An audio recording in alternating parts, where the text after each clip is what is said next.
লৈ কি বিতৰ্ক ওলাইছে কি নাই ওলোৱা হেতু মোৰ ক্লেৰিফিকেশন নাই মোৰ কিন্তু মই এটা কথাই বিচাৰিছো যে নমস্কাৰ নবন্দা ভিডিঅ'ত আপোনালোক সকলোকে স্বাগতম জনাইছো যেহেতু ৰমেন বৰুৱা ডাঙৰীয়া যেহেতু এতিয়ালৈকে কোনো সন্ধানহীন হৈ আছে কোনো হুং হুত্ত পোৱা নাই কিছুমানে কৈছে যে জিএকে তেওঁক বহুত ধৰণৰ মানসিক অত্যাচাৰ কৰে আৰু সেই কাৰণে তেখেত ঘৰৰ পৰা ওলাই গৈছে আৰু কিছুমানে কৈছে যে তেখেতে মানসিক কিছু অশান্তিত ভুগি আছিল আৰু সেই পাৰিবাৰিক বা যি অশান্তি পাইছিল আৰু অশান্তিৰ কাৰণে কোনোবা জেগাত আত্মগোপন কৰিছে কিন্তু যিয়ে যি নকক এটা অপ্ৰিয় সত্য যে সকলোবিলাক মানুহৰ ঘৰতে কাজিয়া পেছাল সদায় নহলেও মাজে মাজে হেতু হয় কাৰণ হেতু কোনো না বুলি ক'ব নোৱাৰে যে আজিহে এই ঘৰ মানুহত কাজিয়া লাগিছে বা এই ঘৰ মানুহত নাই হোৱা কোনেও ন দি ক'ব নোৱাৰে কিন্তু এটাই বেয়া লাগিছে যদিহে এইবিলাক কথা হসা আৰু এইবিলাক কথাই যদি কাৰণতে তেখেত ওলাই গৈ এনেকুৱা ধৰণে আত্মগোপনে কৰক বা তেওঁ কোট সন্ধানহীন হৈ আছে যেহেতু এতিয়ালৈকে কোনো এনশোৰ অহা নাই কিন্তু যদিহে এনেকুৱা কাম বা আমি নকৰক ভগৱানে নকৰক তেওঁ এনেকুৱা বেয়া কাম যদি কিবা এটাও যদি এনেকুৱা ৰিজাল্ট আহে এটো হসাকে বহুত মৰ্মান্তিক হ'ব কাৰণ এখন অশান্তিতে হওক বা তেওঁ মানসিক কিবা এটা কষ্ট পাই আছিল তেনেকুৱা অশান্তিত যদি এজন এনেকুৱা ধৰণৰ যেহেতু সংগীতজ্ঞই তেনেকুৱা যদি কিবা এটা কাম কৰে হসাকে বহুত দুখজনক এটা ঘটনা সংঘটিত হ'ব কিন্তু যি কি নহওক এই ক্ষেত্ৰত বিশেষকৈ তেখেতৰ কন্যা কিছু কথা সামাজিক মাধ্যমত উল্লেখ কৰিছে গতিকে কি কৰিছে জানো আহক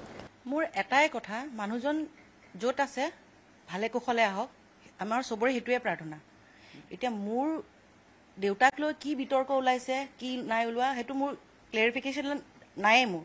কিন্তু মই এটা কথাই বিচাৰিছো যে যোনখিনি মানুহে যি কাম এইবিলাক কৰি আছে কিবা ৰিউমাৰ্স ওলাইছে কিবা ওলাইছে মোৰ কথা কৈছে মই এটাই প্ৰাৰ্থনা যে মানুহটো ঘূৰি আহাটো চেষ্টা কৰিব লাগে এনেকুৱা এটা কাম কৰক যোন মানুহখিনিয়ে ধৰক এই ভিডিঅ' হওক বা এই লিখাখিনিত যোনে যোনে যি কমেণ্ট দি আছে সেই মানুহখিনি এইটো কামত ব্যস্ত হওক যে ক'বাত যদি ৰমেন বৰুৱাক দেখিছে ৰমেন বৰুৱাক ঘূৰাই অনাটো চেষ্টা কৰিব লাগে এইবোৰ কথাত পাতি লাভ নাই মানে মোৰ দেউতা মই কি হয়তো মইহে জানিম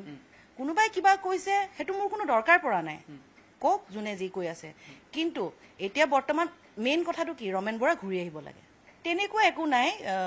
তেওঁ তেনেকেই থাকে তাৰমানে কথা কমকে কয় এটা ঘৰৰ মানুহখিনিৰ লগত কিমান কথা পাতিব বুজি পাইছেনে এটা বাহিৰৰ কোনোবা মানুহ আহিলে ধুনীয়াকৈ কথা পাতে কেদিনমান আগত এই ঘটনাটো ঘটাৰ কেদিনমান আগত মোৰ বন্ধু এগৰাকী আহিছিল তাই অকমান লিখা মেলা কৰে তাই দেউতাক বহুত পুৰণি কথা সুধিছে দেউতাই ধুনীয়াকৈ কথা পাতি গৈ আছে এতিয়া আমি ঘৰৰ মানুহ আমি গোটেইখিনি কথা জানো আমাৰ লগতো এইখিনি কথা কিমান পাতিব তেনেকুৱা দেউতাক মই দেখাই নাই দেউতা যেতিয়া মনে মনে থাকে ঘৰত থাকে দেউতা হয় টিভি চাই থাকিব নিউজ চাই থাকিব নহলে কিবা যদি গানৰ প্ৰগ্ৰাম দি আছে তেনেকেই থাকে আমি বেছি কথা মানে কি আমি দুই এটা কথা পাতো বা কি হল কি হোৱা নাই গণেশ মন্দিৰত তেনেকুৱা কথা আমাৰ তেনেকুৱা কোনো ধৰণৰ কিবা হাই কাজে কোনো ধৰণৰ একো নাই আৰু তেওঁ যে কিবা মন বেয়া মানে কি ধৰক এতিয়া এটাতো আপোনালোকে গম পাইছে মোৰ পাৰ্সোনাল লাইফৰ কথা বহুত ওলাই গৈছে হেবিলাক লৈ একমাত্ৰ এজনীয়ে ছোৱালী যেতিয়া অকমান মগজত কিবা আছিল সাকে মোৰ আগত কিতেও সেই বস্তুটো এক্সপ্ৰেছ কৰা নাই মানুহজনে নিজৰ দেউতাক হিচাপে সেইখিনি থাকিবই হয় সেইখিনিটো থাকিবই এজনীয়ে ছোৱালী তাতে সেইখিনি থাকিবই দেউতাই মোক কিতেও সেইখিনি মোৰ কাৰণেও যদি কিবা মন বেয়া কৰিছে যে মোৰ এনেকুৱা কিয় হল কিবা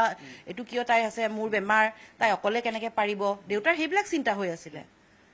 হেনেকুৱাই কথা বেলেগ একো কাৰণ নাছিল আপুনি যেহেতু কাহিলিপাৰাত আছিল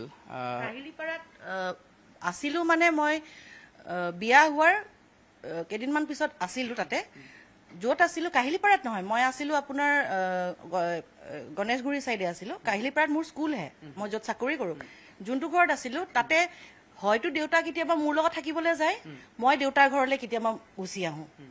এনেকুৱা কিতিয়াও নাছিল যে দেউতা অকলখৰীয়া থাকিব লগা হয় কিতিয়াবা মোৰ চাকৰি থাকিলে হয়তো ৰাতিপুৱা মই আহিব নোৱাৰো কিন্তু বেছিভাগ সময় মই মোৰ ঘৰলৈ আহিম নহলে দেউতা মোৰ তালৈকে যাব আমি তেনেকৈ আহা যোৱা কৰি আছিলো কিন্তু যেতিয়াৰ পৰা ধৰক মোৰ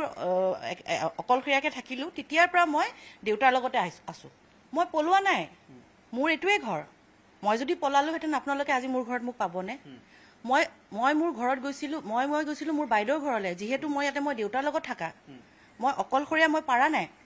খুব পাৰা নাই বাইদেউৰ মোৰ কন্ডিশন দেখি পালে মই বাইদেউৰ ঘৰলৈ গুচি গৈছিলো হেনেকুৱাতে মই ৰাতিপুৱা গুচি আহিছো মই কোনো কটো পলাই ফুৰা নাই মই পলাই ফুৰিবলগীয়া কাৰণ কি মানে মোৰ দেউতা হেৰাইছে বা মোৰ দেউতা কোবালে গুচি গৈছে তো মই হেতু দুখ মই অকলে থাকাতকে মই মোৰ বাইদেউৰ ঘৰত মই সেফ মই বাইদেউৰ ঘৰত আছো একো তেনেকুৱা প্ৰশ্ন কৰা নাই যেহেতু মই আৰু দেউতা থাকো কি হৈছিল ঘটনাটো কি হোৱা নাই তেওঁ মোক সেইখিনি সুধিছে আৰু মোৰ লগত বহুত ভাল ব্যৱহাৰ কৰিছে মোক কোনো ধৰণৰ একো দাবী দিয়া নাই মানে কোনো প্ৰেছাৰাইজ কৰা নাই মোৰ ধুনীয়াকৈ কথা পাতিছে কি হ'ল তোমাৰ কিবা প্ৰব্লেম কিবা হৈছিলে নেকি মোৰ একো হোৱা নাই মোক কোনো ধৰণৰ ভয় খুওৱা নাই নহয় মই ক্ৰিমিনেল নহয় মোক ধুনীয়াকৈ কৈছে যে এনেকৈ তেনেকৈ আমি স্নিফাৰক এনেকৈ ডগখিনিখিনিত লৈ গৈছোঁ কেনেকৈ গৈছে কি গৈছে মোক সেইখিনি বুজাইছে যে তেওঁলোকো এতিয়া কৈছে যে যিহেতু এতিয়ালৈকে একো হেৰি হোৱা নাই আপুনি মন বেয়া নকৰিব আপুনি ষ্ট্ৰং থাকক মোক সেইখিনি কথাই বুজাইছে মোক বেয়াকৈ কোনো একো ক'বলগীয়াও নাই আৰু ময়ো ক'বলৈ নাযাওঁ মোক যিহেতু ভাল ব্যৱহাৰ কৰিছে মোক ভালকৈ কথা পাতিছে অকল মই নাছিলোঁ মোৰ বাইদেউ গৈছে মোৰ লগত বাছ মোৰ লগত মোৰ কোনো ধৰণৰ একো তেনেকুৱা পলাতক অৱস্থাত কিয় ওলাইছে মই নাজানো দুগৰাকী বাইদেউ আহিছিলে অচি গৰাকী বাইদেউগৰাকী আহিছিলে মই যিহেতু ইয়াতে নাই তেওঁ আহি পালে খুৰাক পাইছে খুৰাই বাইদেউৰ নাম্বাৰটো দিছে মই বাইদেউ ঘৰত আছোঁ যেতিয়া কৈছে আহকচোন এনেকৈ বিচাৰিছে আমি লগালগ তাৰ পৰা সোনকালে গুচি আহিছোঁ আহি পালে মই ডাইৰেক্ট গৈ পালে মই পুলিচ লতাশিল থানাত আছিলোঁ মইতো ক'তো পলাই যোৱা নাই মোৰ যিহেতু এইটোৱে ঘৰ মই ক'লে পলাই যাম মই মোৰ দেউতা অহাটোৱে বিচাৰি আছোঁ ন মোৰ পলাই যাবলগীয়া কি কথা আছে হয়তো তেওঁ ক'ৰবাত এনেকুৱা জেগাত আছে য'ত ধৰক মই এইটোৱে আশা কৰি আছোঁ য'ত ধৰক মানুহে তেওঁক দেখা নাপায় বা লগ নাপায় বা চিনি পাই লৈ নাহে কিন্তু তেওঁ এইটো কাম নকৰে আৰু মোৰ এইটো এটাও বিশ্বাস তেওঁ এনেকুৱা ডাঙৰ এটা ষ্টেপো নলয় যোনটো মানে মানুহ মই শুনি আছোঁ আপোনাৰ দেউতা কিন্তু এগৰাকী স্বাভিমানী মানুহ হয় একদম হয় তেওঁ স্বাভিমানীটো হয়ে মনোবল খুব আছে তেওঁৰ বহুত ডাঙৰ উইল পাৱাৰ এটা আছে আৰু তেওঁ এনেকুৱা নহয় যে কিবা পুতুককৈ এনেকুৱা এটা মানে ভুল ডিচিশ্যন এটা ল'ব এইটো মই বুলি নকওঁ চবেই ক'ব এষাৰ কথা আৰু যোনে যি উলিয়াইছে কিয় উলিয়াইছে নাজানো মই চিনিও নাপাওঁ মই লগো পোৱা নাই এইটো সিহঁতৰ কি মানে কি তাতে লাভ আছে লোকচান আছে মই নাজানো